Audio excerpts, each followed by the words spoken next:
The lake glistened beautifully in the early morning, an oasis of peace and tranquility. Silence. Everywhere was deathly silent. Not an insect stirred on the lake. It was empty, devoid of all life.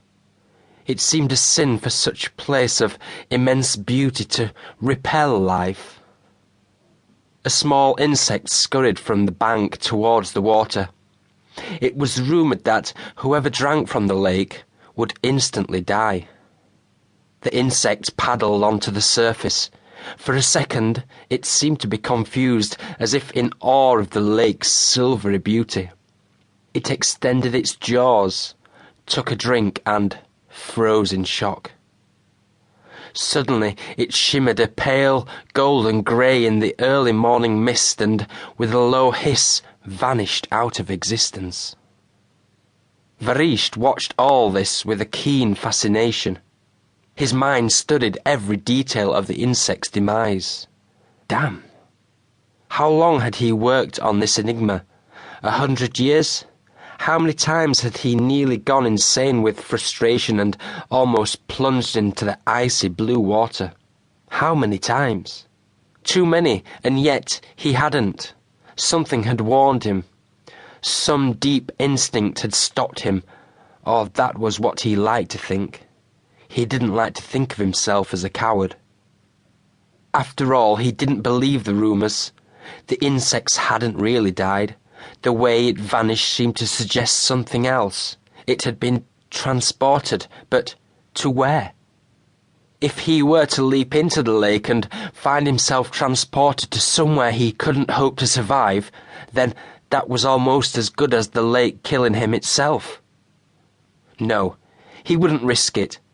He needed more information before he would risk his life in such a manner. He hadn't got to the age of 121 by being reckless. Out of all the people born around his era, he was the only one left. All had died, some of them untimely deaths and some of old age, as they didn't possess the knowledge and necessary abilities to extend their own life. They would have called it magic, but Varisht knew there wasn't any magic, just knowledge. Only people who didn't understand the knowledge called it magic. He could have saved them, his old friends. He could have extended their lives for them. He could have tried to teach them how to harness the power of the environment. In fact, he had even tried to teach a few, but in the end all had failed. His quota up, he wasn't allowed to teach more than 2 every 100 years, just as he wasn't allowed to save his old friends. Instead, he had to watch them wither and die, when all the time he had the power to help them. He hadn't been allowed. To help them would have gone against the rule of the sorceress, and those who offended the sorceress didn't live very long after it. Tamish, his old teacher, had proved this point. He had been ritually executed. Even now, just examining this lake was enough to have Varisht killed. But as long as he didn't use any magic, the sorceress shouldn't realize. Like all powerful leaders and dictators, she had a great skill. She was incredibly in tune with the elemental winds and any magic used anywhere. Absolutely anywhere on the planet would eventually wind its way back to her, and if it had been used against her rules, she would act with a power so ferocious that it would destroy whole villages. But Varisht thought as long as he didn't use any magic, he was safe. He couldn't have known how wrong he was. A crossbow bolt struck a tree on his left. Swish, swish. More crossbow bolts flew at him from every direction.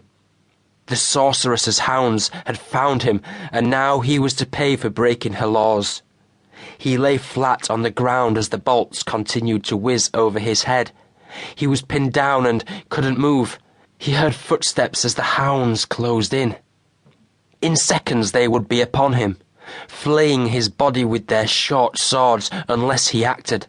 But there was no way out. To move would mean to be cut down by another bolt.